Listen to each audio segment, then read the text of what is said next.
Bismillahirrahmanirrahim. Assalamu alaikum. Welcome to lecture 11 of Object Oriented Software Engineering, which is based on system design. Before moving further, let's have a slight recap of the previous lecture.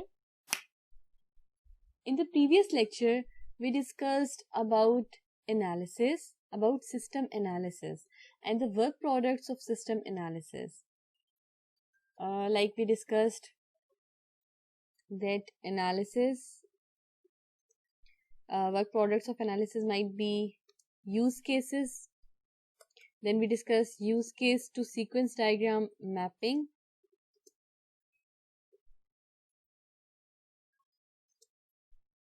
Sequence diagram mapping and all.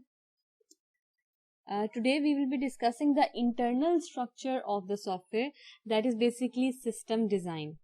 So, Bismillahirrahmanirrahim. Let's start with the today's lecture. Introduction, a floor plan example.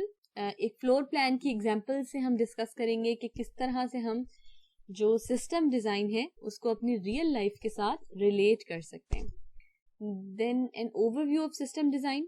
फिर system design के अंदर जो basic concepts हैं जो हम study कर सकते हैं सिस्टम डिज़ाइन को समझने के लिए, उसमें कौन कौन सी चीज़ें हो सकती हैं, जैसे सब सिस्टम्स एंड क्लासेस हैं, सर्विसेज और सब सिस्टम इंटरफेसेस हैं, then coupling and cohesion, layers and partitions. Now floor plan की एग्जांपल है हमारी बुक में. The design of a floor plan in architecture is similar to the system design in software engineering. अब floor plan को हम कैसे समझ सकते हैं? फ्लोर प्लान को इस तरह से समझ सकते हैं जैसे अगर ये आपका एक होम है, ठीक है, या आपके घर की बात हो रही है, अगर हमने उसको डिज़ाइन करना है, ठीक है, एक आर्किटेक्चर घर का डिज़ाइन करना है, तो उससे पहले हम एक मैप बनाते हैं. ठीक है, जब हम मैप बनाते हैं तो उसमें हमें हर चीज़ के बारे में इंफॉर्मेशन देनी होती है. फॉर एग्जांपल एक रफ सा मैप बनाते हैं. लेट से मैं कहती हूँ कि यहाँ से लेके यहाँ तक, इसको बेसिकली मैंने क्या रखना है, डिवाइड कर देना है इसको डिफरेंट पार्ट्स में. जैसे मैं इसका थोड़ा सा इसको मैं टू मेक इट क्लियर इसका मैंने वेट बढ़ा दिया. ठीक है, अच्छा ये एक स्ट्रेट लाइन में ड्रॉ कर दी. बेसिकली हम मैप बना रहे हैं, ठीक है, रफ सा मैप बना रहे हैं. अच्छा इसी तरह से एक और लाइन मैंने यहाँ पर ड्रॉ कर दी है. ठीक है, उसके बाद मैंने एक लाइन लेके और वो मैंने ड्रॉ कर दी है लेट से इस जगह पे. ठीक है, और यहाँ पे ये लाइन ड्रॉ कर दी मैंने. फिर मैंने कहा कि ये बेसिकली मेरा सेंटर में यहाँ पर एक आर्किटेक्चर को हम बेसिकली विजुलाइज करें. ठीक है, मैंने कहा कि ये वाला जो सेंट्रल लोकेशन पे है, ये वाला पोर्शन जो है ये वाला. ठीक है, और ये जो पोर्शन है ये बेसिकली मेरे घर का लिविंग या लाउंज जिसको हम कहते हैं, टीवी लाउंज. ठीक है, तो ये बेसिकली हमारा टीवी लाउंज होगा. ठीक है, अब टीवी लाउंज के अंदर ये जो मैं बेसिकली इस एरिया को पॉइंट आउट कर रही हूँ, ये जो एरिया है ये बेसिकली हम कह रहे हैं हमारा लाउंज होगा. ठीक है, लाउंज स्ट्रक्चर है. Let me highlight it so that you can get better idea. ये ठीक है, मैंने कहा ये वाला हमारा लाउंज का पोर्शन है. ठीक हो गया. अच्छा, अब उसके बाद मैं कहती हूँ कि इसके मार्जिन पे यहाँ पे कुछ डोर मैंने बनाए हुए हैं. ठीक है, मैं पता है कि डोर्स होते हैं, ऑब्वियस सी बात है, उसी के थ्रू हम एक रूम से दूसरे रूम में मूव करते हैं. ठीक है, तो अब हमने डोर की भी स्टाइलिंग की हुई है. लेट से मैं कहती हूँ कि इसको रिप्रेजेंट करने के लिए मैं ये वाली शेप ले लेती हूँ just to make it clear. ठीक है, ये मैंने एक डोर बना दी है यहाँ पे, और डोर को भी मैं हाईलाइट कर देती हूँ. ये डोर है. ठीक है, ये एक डोर है. और अब इस डोर के बाहर हमारे जब हम जाते हैं यहाँ पर कॉर्नर पे एक डोर लगा हुआ है. पूरे पे तो ऑब्वियस सी बात है डोर नहीं होगा, यहाँ पर इस पॉइंट पे डोर लगा हुआ है. ठीक है, लाउंज में इस जगह पे एक डोर लगा हुआ है, और डोर से जब हम बाहर जाते हैं तो एक बेडरूम आ जाता है.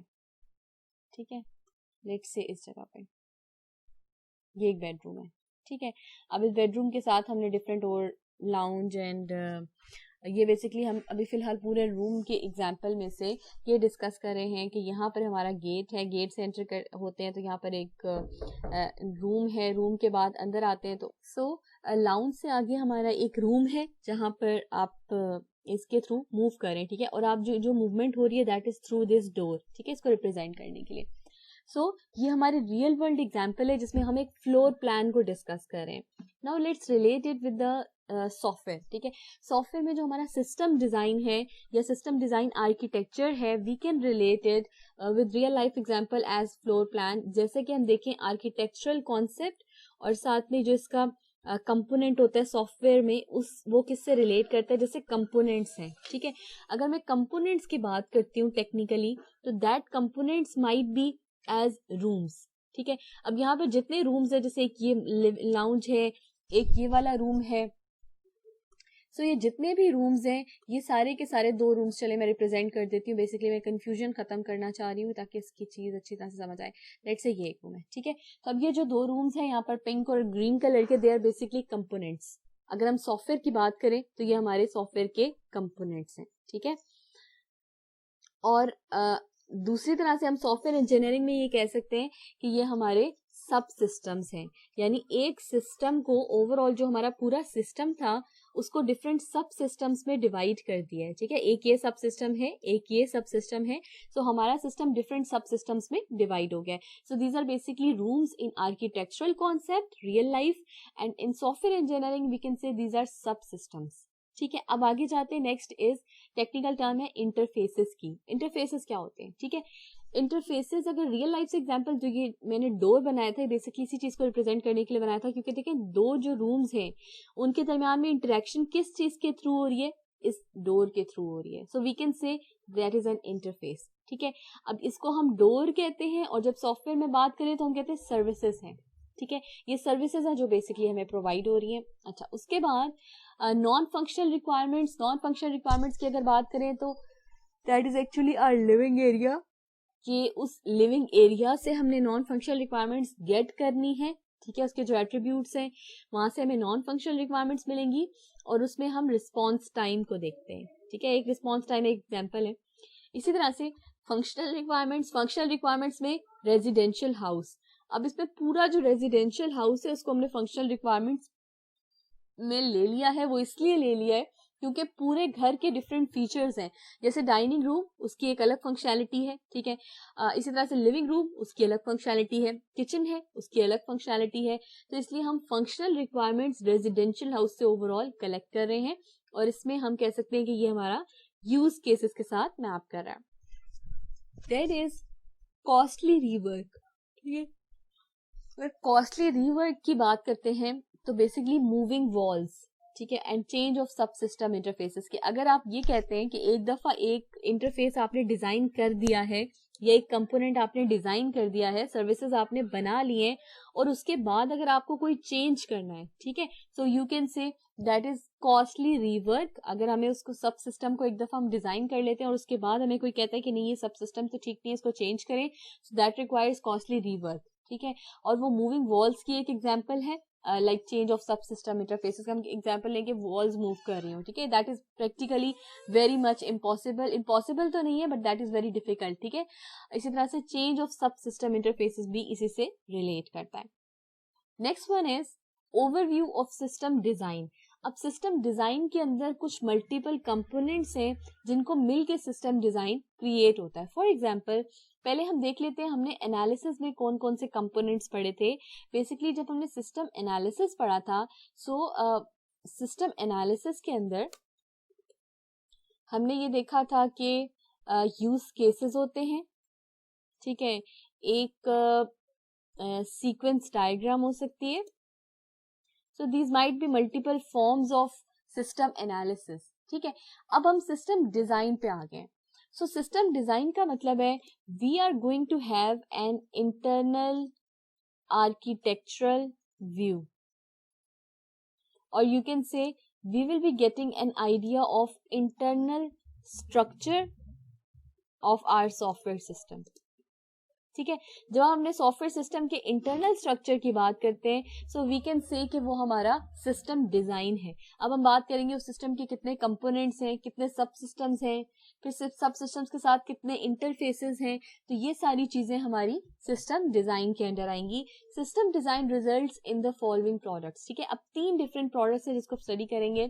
First one is design goals. ठीक है, second one is software architecture and third one boundary use cases, ठीक है। डिजाइन गोल्स क्या होते हैं?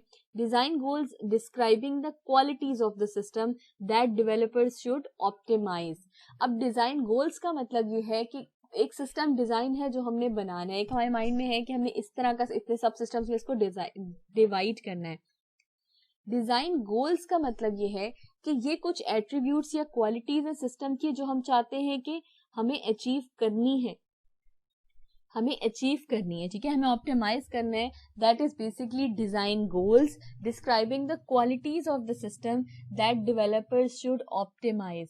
सो वी कैन से कि डिजाइन गोल्स के अंदर हमारी नॉन फंक्शनल रिक्वायरमेंट्स आ सकती हैं, ठीक है, क्योंकि हमें पता है कि जो एट्रीब्यूट्स या क्वालिटीज होती हैं वो बेसिकली नॉन फंक्शनल रिक्वायरमेंट्स में आता है।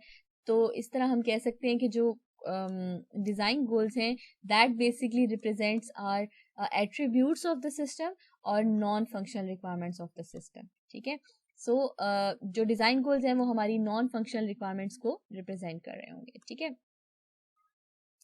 Let me write it down to make it clear कि हम ये बात कर रहे हैं कि जो डिज़ाइन गोल्स हैं वो हमारी नॉन फंक्शनल रिक्वायरमेंट्स को रिप्रेजेंट करते हैं, क्योंकि वो हमारी क्वालिटीज़ बताते हैं कि सिस्टम ने कौन सा डेवलपर ने ऑप्टिमाइज करना है। फॉर एग्जांपल परफॉर्मेंस है, ठीक है, परफॉर्मेंस को डेवलपर्स ने ऑप्टिमाइज करना है, it means performance is a non functional requirement. So design goals basically target non functional requirements और attributes of the system, qualities of the system.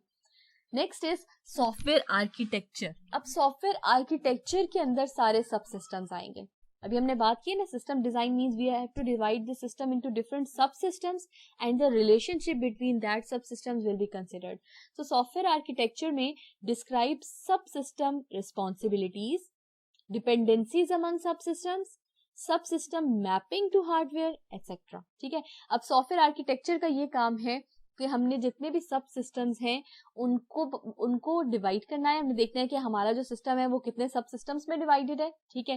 फिर उन सब सिस्टम्स की आपस में कौन सी कोलैबोरेशन है, कौन सी इनपुट कौन सी आउटपुट दोनों के दरम्यान में एक्सचेंज हो रही है। इसी तरह से sub system mapping to hardware etcetera. जैसे अगर एक सिस्टम हम बना रहे हैं और उस सिस्टम को मैंने 3 डिफरेंट सब सिस्टम्स में डिवाइड कर दिया है, ठीक है। अच्छा, एक सब सिस्टम ये है कि अगर मैं लेट्स से हम एक एग्जांपल इस तरह डिस्कस करते हैं कि एक सिस्टम है जो basically let's say lighting automation system के साथ रिलेट कर रहा है, ठीक है। लेट्स डिस्कस एन एग्जांपल, और वो बेसिकली सिस्टम ये है, let's say we are going to discuss a system that is home lighting automation system, home lighting automation system, ठीक है।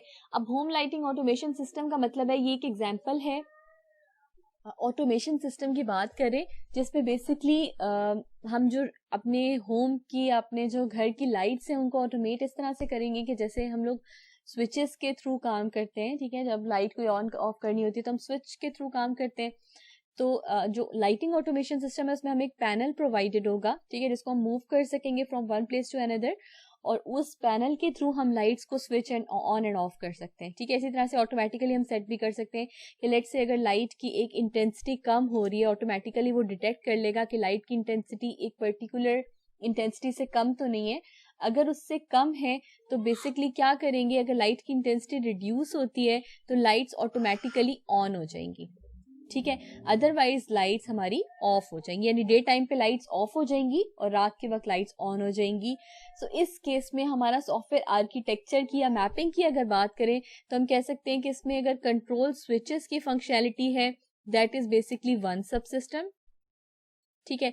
इसी तरह से क्योंकि बैकएंड पे तो कंट्रोल स्विचेस के बजाय हम कंट्रोल यूनिट की बात कर लेते हैं, सेंट्रल कंट्रोल यूनिट की, वो एक अलग सब सिस्टम हो जाएगा, ठीक है। फिर जितने स्विचेस हैं और जो पैनल है बेसिकली इसकी जो वर्किंग है इंटरनल, वो हमारा दूसरा सब सिस्टम हो जाएगा। सो हमारा सिस्टम डिफरेंट सब सिस्टम्स में डिवाइड हो जाएगा, ठीक है। That is basically software architecture.